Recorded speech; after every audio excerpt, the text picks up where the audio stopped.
Hi ಎಲ್ರಿಗೂ ನಮಸ್ಕಾರ. Welcome back to my channel. ನಾನು ನಿಮ್ಮ ಪ್ರೀತಿಯ ನಯನ. ಇವತ್ತಿನ ವ್ಲಾಗನ್ನು ಶುರು ಮಾಡ್ತಾ ಇದ್ದೀನಿ. ಇವತ್ತು ಫ್ರೈಡೇ, ಬೆಳಗ್ಗೆ ಬೇಗನೆ ಎದ್ದು ಬ್ರೇಕ್ಫಾಸ್ಟ್ಗೆ ರೆಡಿ ಮಾಡ್ಕೋತಾ ಇದ್ದೀನಿ. ಇವತ್ತಿನ ಬ್ರೇಕ್ಫಾಸ್ಟ್ ನೀರು ದೋಸೆ.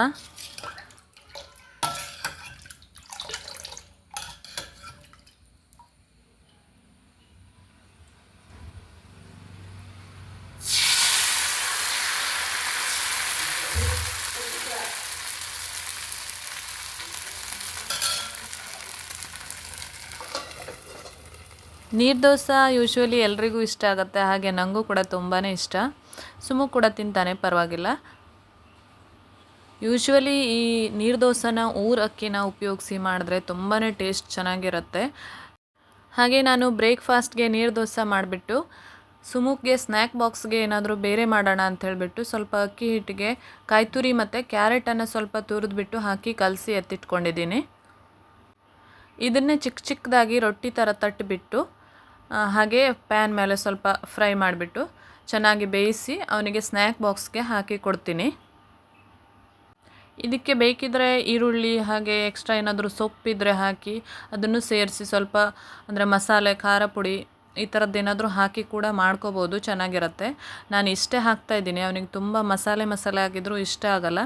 ಇದನ್ನು ಆರಾಮಾಗಿ ಹಿಡ್ಕೊಂಡು ತಿನ್ಬೋದು, ಚೆನ್ನಾಗಿರುತ್ತೆ. ಹಾಗೆ ಸ್ವಲ್ಪ ವೆಜಿಟೇಬಲ್ಸ್ ಕೂಡ ತಿಂದಾಗತ್ತೆ.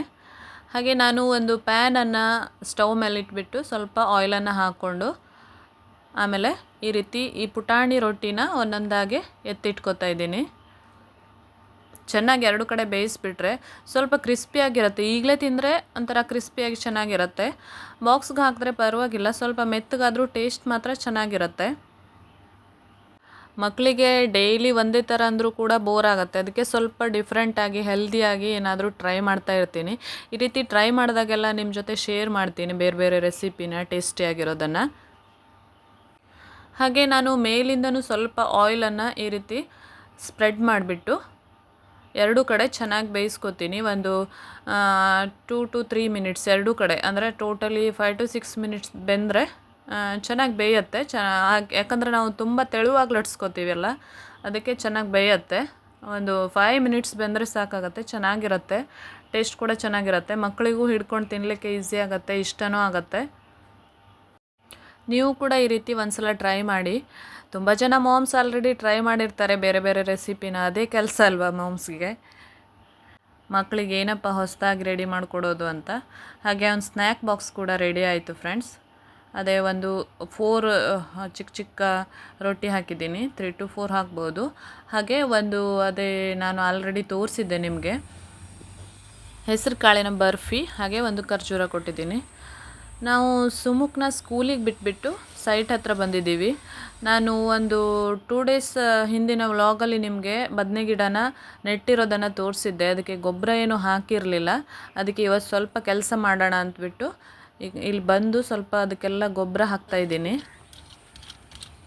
ಹಾಗೆ ಫ್ರೆಂಡ್ಸ್, ಇದು 3ನೇ ಸಲ ನಾನು ಈ ಜಾಗದಲ್ಲಿ ಸೀಡ್ಸನ್ನು ಹಾಕ್ತಾ ಇರೋದು.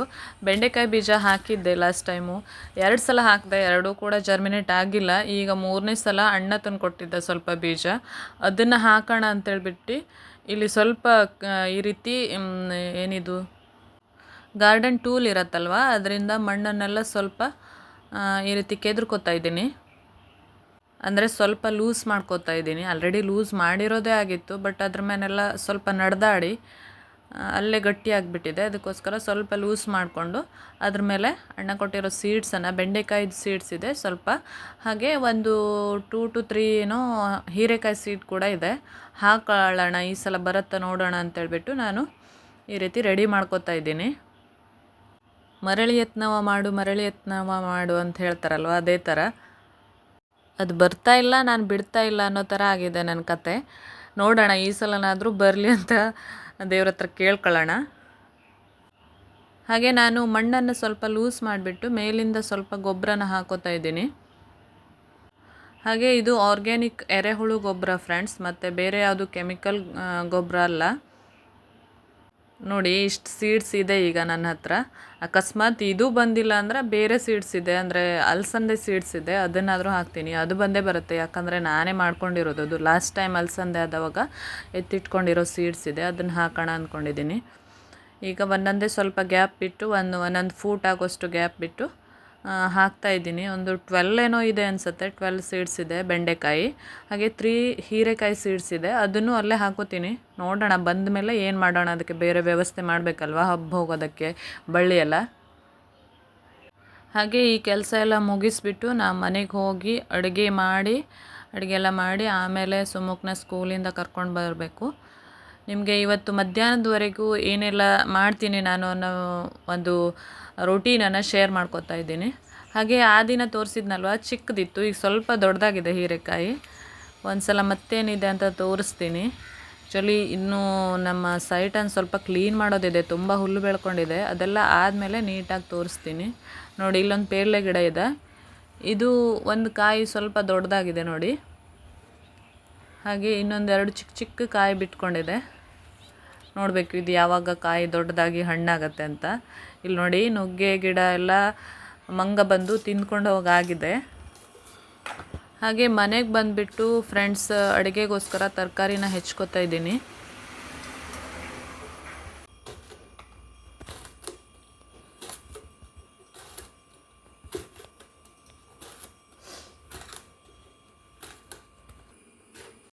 ನಾನು ಒಂದೇ ಸಲಕ್ಕೆ ಇವತ್ತಿನ ಅಡುಗೆಗೆ ಏನೆಲ್ಲ ತರಕಾರಿ ಹೆಚ್ಚಬೇಕು ಅದನ್ನೆಲ್ಲ ಎತ್ತಿಟ್ಕೊಂಡು ವಾಶ್ ಮಾಡಿಟ್ಕೊಂಡು ಹೆಚ್ಕೊಂಡು ಪಕ್ಕಕ್ಕೆ ಇಟ್ಕೊತೀನಿ. ಸ್ವಲ್ಪ ಹೀರೆಕಾಯಿ ಬೇಳೆ ಹಾಕಿ ಸಾಂಬಾರು ಮಾಡೋಣ ಅಂತ, ಹಾಗೆ ಸ್ವಲ್ಪ ಬೆಂಡೆಕಾಯಿ ಕೂಡ ಇತ್ತು. ಬೆಂಡೆಕಾಯನ್ನು ಸ್ವಲ್ಪ ಹಾಕಿಬಿಟ್ಟು ಹುಳಿ ಸಾರು ಅಂತ ಮಾಡ್ತೀವಿ ನಾವು ಈ ಕಡೆ, ಅದನ್ನು ಸ್ವಲ್ಪ ಮಾಡೋಣ ಅಂತ ಎಲ್ಲ ತರಕಾರಿನೂ ಹೆಚ್ಕೊಂಡಿದ್ದೀನಿ. ಈಗ ಇವತ್ತು ಫ್ರೈಡೇ ಆಗಿರೋದ್ರಿಂದ ನಾನು ಮತ್ತು ನಮ್ಮ ಅತ್ತೆ ವೆಜ್, ಅಂದರೆ ನಾನ್ ವೆಜ್ ತಿನ್ನಲ್ಲ. ಸುಮುಖ್ ಮತ್ತು ಸುಮುಖನ ಪಪ್ಪ ಹಾಗೆ ನಮ್ಮ ಮಾವ ಕೂಡ ಇವತ್ತು ನಾನ್ ವೆಜಿಟೇರಿಯನ್ ತಿಂತಾರೆ. ಅವ್ರಿಗೆ ಏನಾದರೂ ಮಾಡಬೇಕು ಬೇರೆ.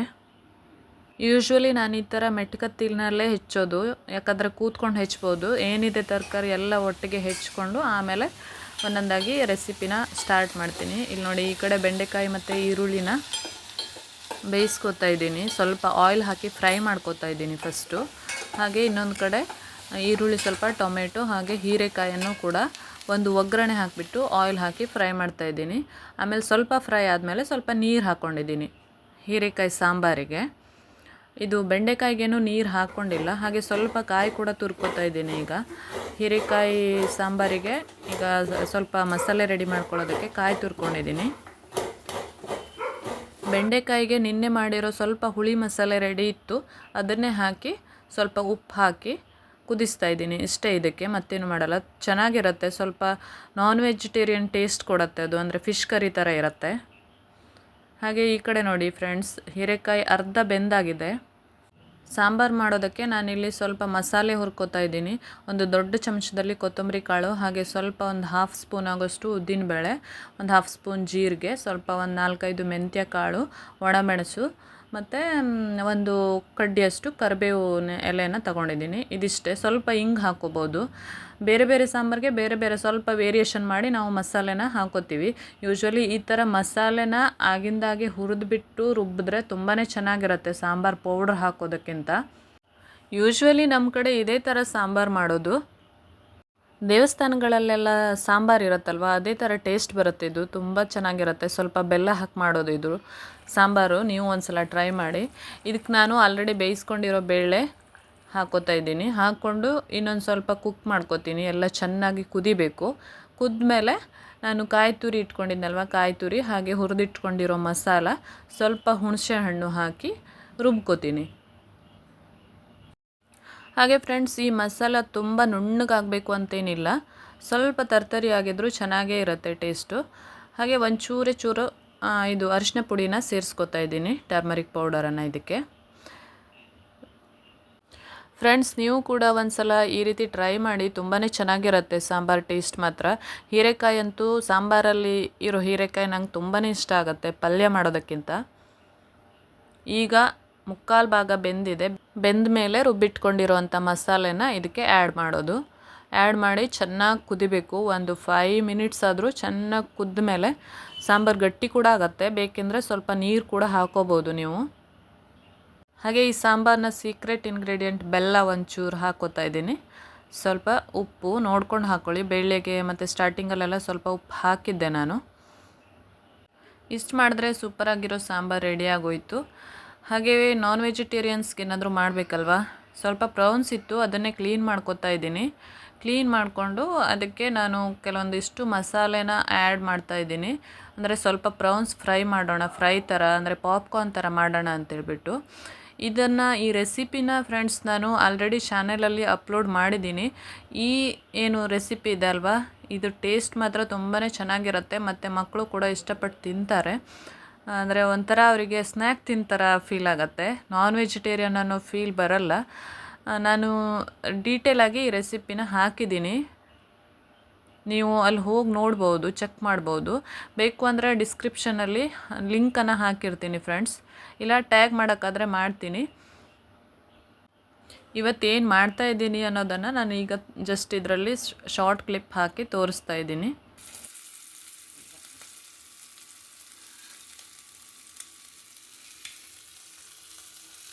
ಹಾಗೆ ಈಗ ರೈಸ್ ಒಂದು ಮಾಡಿಕೊಂಡ್ರೆ ಇವತ್ತಿನ ಮಧ್ಯಾಹ್ನದ ಅಡುಗೆ ಕೆಲಸ ಮುಗ್ದಂಗೆ ಫ್ರೆಂಡ್ಸ್.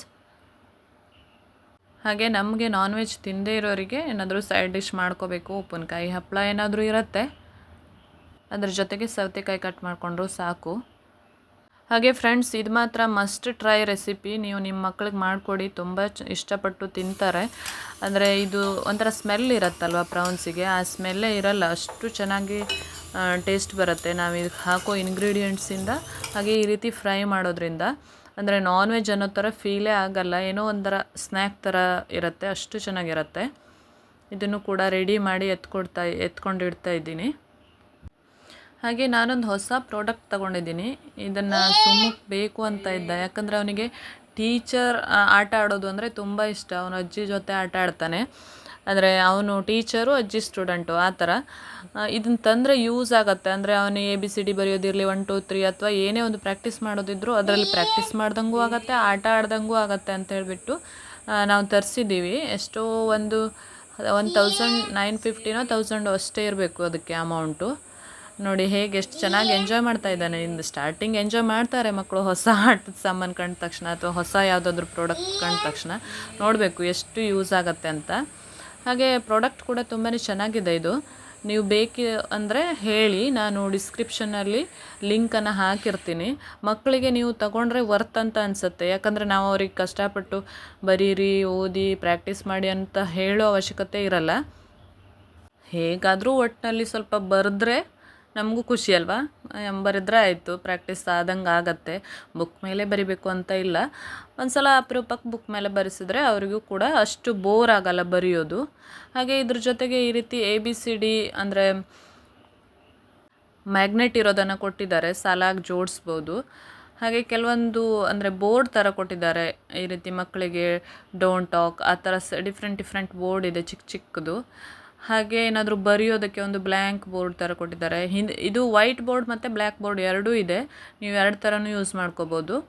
ಹಾಗೆ ಈ ರೀತಿ ಕೆಳಗಡೆ ನೀವು ಚಾಕ್ ಪೀಸ್ ಮತ್ತು ಮಾರ್ಕರ್ ಪೆನ್ ಎಲ್ಲ ಇಟ್ಕೊಳ್ಳೋದಕ್ಕೆ ಒಂದು ಚಿಕ್ಕ ಟ್ರೇ ಥರ ಕೊಟ್ಟಿದ್ದಾರೆ. ಚೆನ್ನಾಗಿದೆ, ಟ್ರೈಪೋಡ್ ಥರ ಇದೆ. ಅಂದರೆ 3 ಕಾಲಿನ ಏನು ಸ್ಟ್ಯಾಂಡು, ಅದ್ರ ಮೇಲೆ ಒಂದು ಬೋರ್ಡು. ಸ್ವಲ್ಪ ದೊಡ್ಡವರಾದಮೇಲೆ ಬೋರ್ಡನ್ನು ನೇತು ಕೂಡ ಹಾಕ್ಬೋದು. ಹ್ಯಾಂಗ್ ಮಾಡೋದಕ್ಕೆ ಒಂದು ದಾರ ಕೂಡ ಕೊಟ್ಟಿದ್ದಾರೆ. ಹಾಗೆ ಇವತ್ತಿನ ವ್ಲಾಗನ್ನು ನಾನು ಇಲ್ಲಿಗೆ ಮುಗಿಸ್ತಾ ಇದ್ದೀನಿ ಫ್ರೆಂಡ್ಸ್. ಇವತ್ತಿನ ವ್ಲಾಗು ನಿಮಗೆ ಇಷ್ಟ ಆಗಿದ್ದರೆ ದಯವಿಟ್ಟು ಒಂದು ಲೈಕ್ ಮಾಡಿ, ಚಾನೆಲ್ಗೆ ಹೊಸಬರಾಗಿದ್ದರೆ ಸಬ್ಸ್ಕ್ರೈಬ್ ಮಾಡ್ಕೊಳ್ಳಿ. ಹಾಗೆ ಏನಾದರೂ ಒಪಿನಿಯನ್ಸ್ ಇದ್ದರೆ ನೀವು ಕಮೆಂಟ್ ಮೂಲಕ ಶೇರ್ ಮಾಡ್ಕೋಬೋದು. ನಿಮ್ಮ ಫ್ರೆಂಡ್ಸ್ ಜೊತೆ ವಿಡಿಯೋನ ಶೇರ್ ಮಾಡಿ. ಇನ್ನೊಂದು ವ್ಲಾಗಲ್ಲಿ ಮತ್ತೆ ಸಿಗ್ತೀನಿ ಒಂದು ಒಳ್ಳೆ ಕಂಟೆಂಟ್ ಜೊತೆಗೆ friends. Bye. Thanks for watching.